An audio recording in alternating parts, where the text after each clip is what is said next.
Ce jour dédié pour la réussite et les bénédictions sur Naël Ashkar, appelé Shlomo Ben Avraham Bezrat Hashem. On est à notre troisième épisode de la Miglat Ruth, le rouleau de Ruth, suite et fin Bezrat Hashem. Donc on est arrivé au point où Ruth, tous les jours, va dans le champ de Boaz, glaner là-bas des graines, et 3 mois sont passés depuis son arrivée à Bethléem avec Naomi, sa belle-mère. Ils sont arrivés le 2e jour de Pessah, on est 3 mois plus tard. Et on sait que d'après la halakha, il faut qu'une femme qui s'est convertie, donc en arrivant à Bethléem, Ruth s'est convertie, il faut qu'elle attende 3 mois afin de pouvoir se marier, de peur que peut-être elle est enceinte de quelqu'un d'autre avant sa conversion. Les 3 mois sont passés, le moment est qu'on lui cherche un chidour. Naomi, la belle-mère, lui dit, écoute, j'ai une idée. Tu sais quoi, cette nuit, Boaz va dormir dans la grange, dans les champs là-bas. Comment ça se passe? On fait les moissons et on a des épis. Dans les épis, il y a la graine qui est entourée de son, de la pelure de l'épi. Alors on bat le grain et après on a un tas de grains et de son et de pelure qui sont mélangés. Comment on fait pour faire le tri entre les deux? On va commencer à choisir comme ça. Aujourd'hui, ça avec des machines, mais à l'époque, il y a une façon beaucoup plus simple de le faire plutôt que de 1 comme ça, faire le tri. On attendait qu'il y ait un jour de vent et quand il y a du vent, on prend avec une pelle, on lance les épis avec le son en l'air. Vu que le vent est fort, il prend tous les sons qui sont légers et ils partent. Et les graines qui sont lourdes retombent sur place. Et on obtient une grange comme ça, tout un tas de grains de blé ou d'orge, propres, beaux et prêts à être utilisés. Le même jour, il y a du vent. Et Naomi dit à Ruth, écoute, Boaz, il va faire ce tri maintenant au vent. Et il va dormir dans la grange. Pourquoi? Parce que d'abord, faire ce tri, c'est fatigant. On est déjà au mois de juillet, il fait très très chaud. Donc il est fait en fin d'après-midi et il rentre déjà dans la soirée. Et un Talmid Chacham n'a pas le droit d'aller à un endroit qui est seul la nuit comme ça, parce qu'on va croire que peut-être il a fait une chose qui est interdite avec une fille. D'accord, c'est interdit. Ça peut être un Chilul Hashem, une profanation du nom de Dieu. Donc il va certainement dormir là-bas. Écoute-moi bien ce que je vais te dire. Ne sois pas choqué, mais tu m'écoutes bien. Tu vas aller te laver, tu vas mettre tes beaux habits, tu vas, à leur époque, le texte ne dit pas de mettre du parfum, il dit tu t'enduis d'huile. Aujourd'hui, on ne fait pas ça, d'accord? On dirait aujourd'hui, mets-toi du parfum aussi, des beaux bijoux, et tu vas aller là-bas la nuit, fais attention que personne ne te voit, tu te mets là-bas, et tu diras déjà, tu rentres dans la grange où il se trouve, et tu diras déjà quoi faire. Évidemment, Ruth est super étonnée, c'est pas tellement des façons d'agir, mais bon, elle a confiance en sa belle-mère qui est une grande sadéquette, et elle lui dit tout ce que tu me dis, je le ferai. Elle fait tout cela, et au milieu de la nuit, elle rentre dans la grange et se met au pied de Boaz, un peu éloigné, comme ça. Boaz est en train de dormir, d'accord? Elle se met aussi là-bas à dormir, et voilà, et elle attend. Au milieu de la nuit, Boaz se lève. Pourquoi? Parce que Boaz, c'est l'ancêtre de David HaMelech. David HaMelech, c'est marqué que toutes les nuits, il somnolait jusqu'à minuit. Somnolait, ça veut dire qu'il respirait moins de 60 respirations. Il y en a qui disent 3 minutes, il y en a qui disent une demi-heure. Il dormait, se réveillait sans cesse pour ne pas dormir d'un sommeil profond. À minuit, il se levait pour aller étudier la Torah. La Torah qu'on étudie après minuit, elle a une qualité très très grande. Boaz, son ancêtre, d'accord, on est 4 générations avant, lui fait la même chose. Et il se lève pour aller étudier la Torah, et tout à coup, il ne comprend pas, il touche quelque chose, il voit une femme. Horreur, d'accord, il est complètement... il ne comprend pas ce qui se passe, il dit, mais qui tu es? Il dit, je suis Ruth. Mais qu'est-ce que tu veux? Il dit, écoute, tu es le Goël. J'aimerais te donner un nom à la descendance de mon mari, d'accord, mon mari qui est décédé, Mahlon, j'aimerais qu'il ait une descendance. Et comme on explique la dernière fois, il y a la loi du hiboum. Alors on a expliqué aussi que ce n'est pas un vrai hiboum. À l'époque, la famille proche, quand une femme était décédée sans enfant, un des proches de la famille, le plus proche, se mariait avec elle pour donner une descendance à la personne, aux proches parents qui est décédé. Et j'aimerais que tu mettes comme ça, elle dit comme ça, que tu mettes ton aile sur moi. D'accord? Un choupa, un mariage comme ça.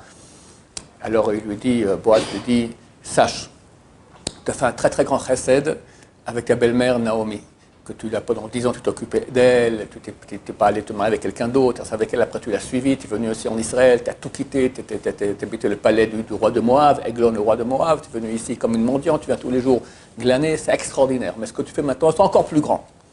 Tu veux maintenant donner une descendance à ton mari, tu aurais pu aller avec un des jeunes garçons des champs, d'accord, riche, pauvre, peu importe, un beau gosse.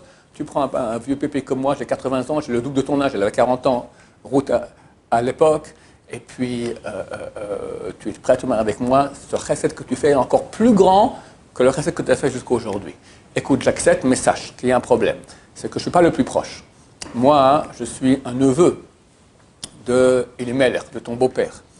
Il y en a un qui est le frère de Elimelech. Il s'appelait Tov. Donc il est l'oncle de Mahlon. Donc lui passe avant. Moi, je suis qu'un cousin de Mahlon. Lui, il est l'oncle de Mahlon. Il est plus proche. Donc lui passe avant. Mais t'en fais pas. Je vais m'en occuper. Regarde. Reste ici maintenant pour le moment. Et tu sors avant qu'il fasse petit matin, sans que personne te voie. Je m'en occupe et les choses vont s'arranger comme tu le veux. Les sages d'Israël disent que dans toute la nuit, il s'est mis sur le ventre comme ça et il a prié à Hachem, qui se retient de faire un péché avec Ruth, extrêmement belle Ruth, et il comptait se marier avec elle. Il peut se dire un jour avant, un jour après. Beaucoup de gens, quand ils sont fiancés avec la femme, disent bon, de toute façon, on va se marier, et ils font des bêtises. Dieu nous en protège, nous en préserve. Et aussi, il a prié à Hachem toute la nuit, qui n'est pas un Chilul Hachem, qui n'est pas un jeune homme qui va tout à coup Ruth sortir de la grange où il y avait Boaz. Boaz, c'était le grand de la génération, d'accord, vénérable, le grand rabbin, le rabbin Kanefi de notre génération. Tout à coup, on voit une jeune fille sortir comme ça de la grange, et il y aura un grand Chilul Hachem. Baruch Hachem, il n'y a pas eu cela. Elle sort le matin, et évidemment, il y a eu un grand effort, Boaz, à faire pour se retenir, et il a fait. Les sages d'Israël disent Sheker, c'est marqué dans Michelet, Sheker Achen vehevel ayofi isha yirat Hashem ititalal. Sheker Achen, mensonge est le charme. Vehevel ayofi, futilité et la beauté. Une femme qui a la crainte de Dieu, elle est digne de louange. Les sages ont dit, il y a ici 3 étapes. La première, bon, c'est pas génial, c'est mensonge et le charme. Deuxième, pas génial, futilité et la beauté. Qui est vraiment digne de louange? La femme qui a Yirat Hashem. Aujourd'hui, c'est 3 épisodes de l'histoire dans le Tanakh. Le premier, c'est Yosef. Son épreuve avec la femme de Potiphar, épreuve très très grande, mais non, moi c'était quelques minutes, il aurait pu se retenir. Et il s'est retenu, Baruch Hashem. Deuxième, c'était Boaz. Donc on voit qu'il a eu une épreuve comme Yosef. Il aurait pu aller avec Ruth, il s'est retenu toute la nuit, mais c'est encore pas trop difficile. L'épreuve très difficile, c'est une autre, on va pas rentrer dans l'histoire, c'est Palti ben Laish. Shaoul a promis au roi David, le roi Shaoul voulait il avait peur que le roi David le remplace, soit roi à la place du roi. D'accord? Alors il a voulu qu'il se fasse tuer. Il lui a dit, écoute, je te donne ma fille Michal en contrepartie de 100 prépuces de Philistins. Tu vas tuer 100 Philistins, tu m'amènes le prépuce pour me montrer, parce qu'ils ne sont pas circoncis, comme ça tu leur coupes après que tu l'as tué, et tu m'amènes cela. Shaoul se dit contre 100 Philistins, il va se faire tuer, et voilà, Baruch Hashem, mon concurrent sera liquidé. David revient avec 200 prépuces de Philistins. Bon, alors il doit lui donner sa fille, c'était une promesse, sa fille Michal. Alors, lui d'abord, écoute, c'est une promesse, c'est comme un dû. On ne peut pas faire un dékidouché, un acte de si maintenant moi je te pardonne le dû, d'accord, c'est comme si je fais un cadeau, d'accord. Alors, on ne peut pas marier une femme avec le pardon d'un dû, première chose. Deuxième chose, ça ne vaut même pas, je fais prouta. Quand on se marie avec une femme, il faut lui donner un objet qui a au moins la valeur d'une prouta. On donne une bague, d'accord, aujourd'hui. Le roi David, il dit, oui, ça vaut une prouta. Combien ça vaut 200 prépuces de Philistins? Ben, Shaoul dit, ça vaut rien. Le roi David dit, non, ça vaut quand même pour donner ça à un chien. Un chien, au lieu d'acheter des croquettes, d'accord, tu as économisé au moins une prouta. Marloquet. Donc Michal, elle est la femme de David, oui ou non? David dit que oui. Shaoul dit que non. Shaoul donne Michal en femme, pas à David, un jeune homme qui s'appelle Palti ben Yaïsh, un des héros du roi Shaoul. Paltiel ou Palti, il y a les deux noms, ben Laish. Palti est au courant qu'il y a un problème, de peut-être que cette femme, c'est une femme mariée, adultère. Il prend son épée, la plante, la nuit du mariage, il arrive à la maison, les deux, d'accord, tout le monde est content, hop, il plante le sabre au milieu du lit, il dit, celui qui dépasse le lit d'un côté ou l'autre, de toi ou de moi, il se fait couper la tête par le sabre. Et ils ont vécu comme ça des années ensemble, dans la même chambre, sans jamais se toucher. Ça, Chazal disent, ça c'est Isha Yirat Hashem, une femme digne de louange, une femme qui a la crainte de Dieu, digne de louange. Ça, c'est extraordinaire, beaucoup plus que Boaz et Yosef. En tout cas, Boaz a eu une épreuve, Baruch Hashem, il a tenu bien comme il faut, et il a vu que de son union avec Ruth sortirait la royauté du roi David jusqu'à Mashiach Bezrat Hashem. Le lendemain matin, s'il va voir directement le proche parent Tov, il lui dit écoute, je suis intéressé à me marier avec Ruth, c'est pas kavod pour la grande génération, d'accord? Alors, il va au Sanhedrin, histoire que c'est un des grands juges là-bas aussi, et il attend. Et c'est écrit que Dieu a dit Boaz, il a fait ce qu'il devait faire, sera tenu, et il est prêt à se marier, fantastique. Ruth, Naomi ont fait ce qu'ils devaient faire, fantastique. Bon, alors moi je vais faire aussi ma partie, on veut maintenant amener la royauté du Mashiach, n'est-ce pas? Il a fait en sorte, les sages d'Israël ont dit que même si Tov aurait été dans un autre pays, Dieu aurait les catapultés qui viennent ici. Et tout à coup, Tov, il passe comme ça près du Sanhedrin. Hé Tov, comment ça va? Viens-tu? Tu sais qu'il y a Ruth ici et Naomi qui sont là. Ils ont vendu le champ de Mahlon et nous, on a une mitzvah de le racheter.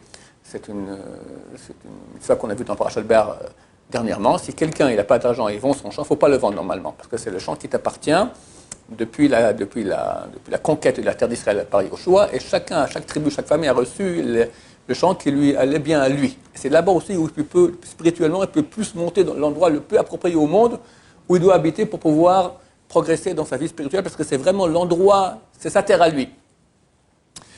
La Torah elle dit que si maintenant quelqu'un il est vraiment en situation très très difficile financière, ce qui est le cas avec Ruth et Naomi, il peut vendre ce champ-là, mais il y a une mitzvah pour que le proche, un des plus proches, il rachète le champ, parce que comme ça reste dans la famille.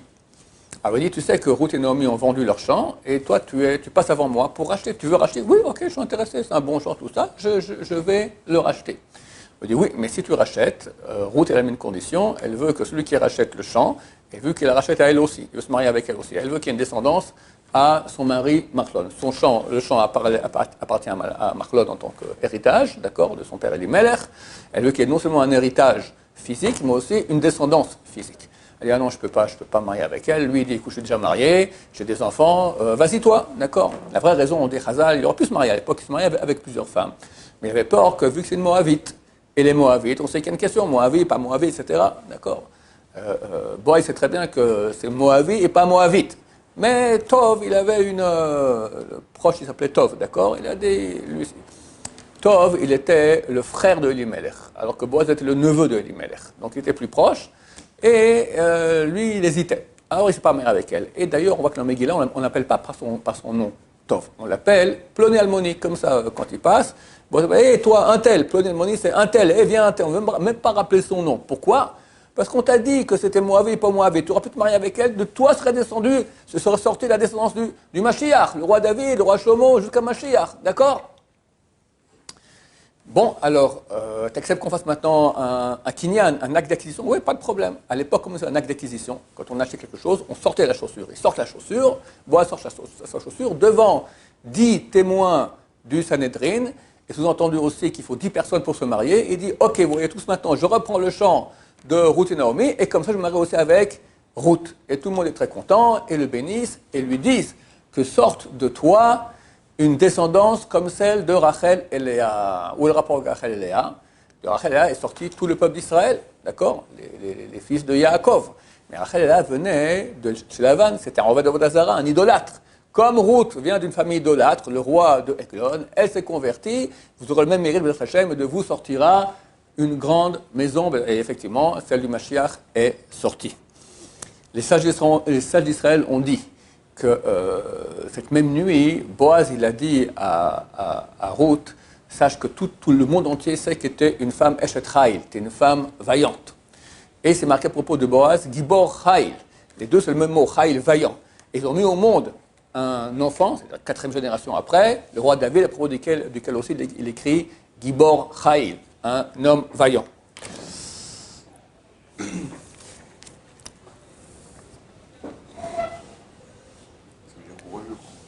Très courageux.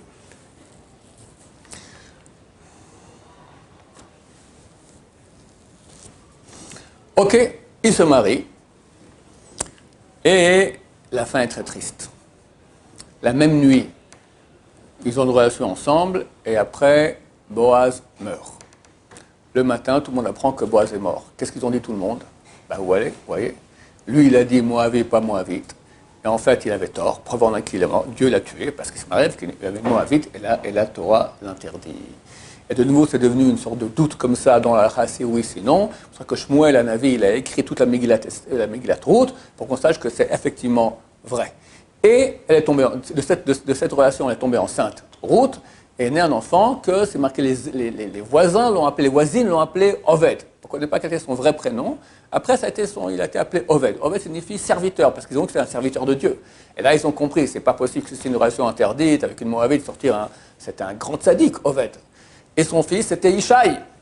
Ishaï, c'est une des 4 personnes qui n'a jamais fait aucun péché. C'est marqué qu'il y a 4 personnes qui sont mortes par la malédiction du serpent que l'homme doit mourir. D'accord, mais lui n'avait aucun péché. Et Ishaï était le père du roi David. Donc 4 générations. À la fin de la Megillah, on nous cite comment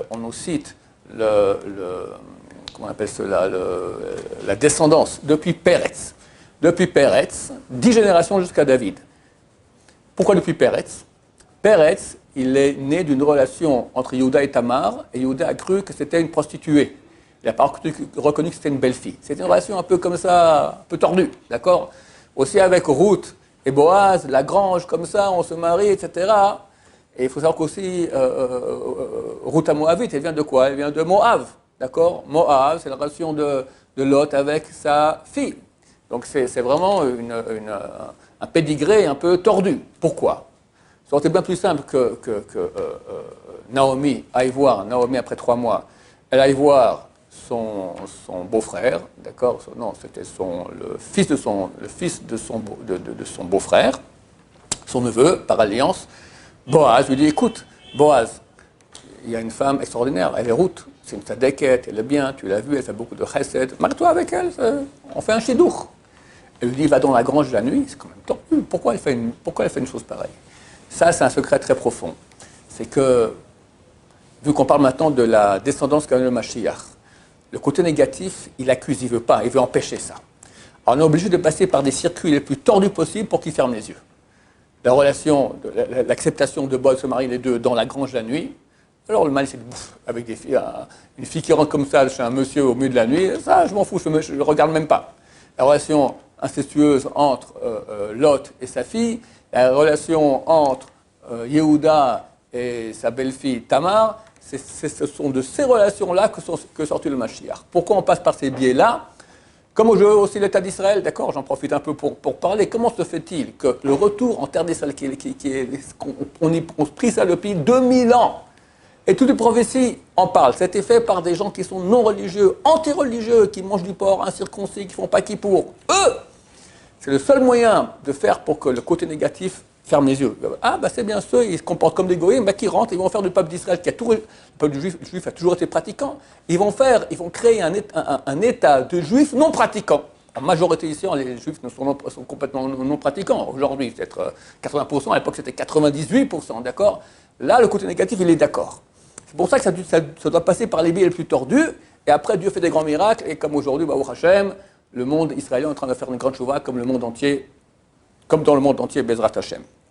Alors on commence le Yichus, le décompte de toute la descendance de Péretz. C'est Péretz, son fils s'appelait Hezron, Ram, Aminadav, Nachshon, Salmon, Boaz, Oved, Ishaï, David. 10 générations pour arriver au roi David. Bezrat Hashem, que nous voyons bientôt le roi David parmi nous, parce que c'est l'âme du roi David qui revient dans le Mashiach, parmi nous, et que la royauté du roi David reprenne pour l'éternité. Amen, amen.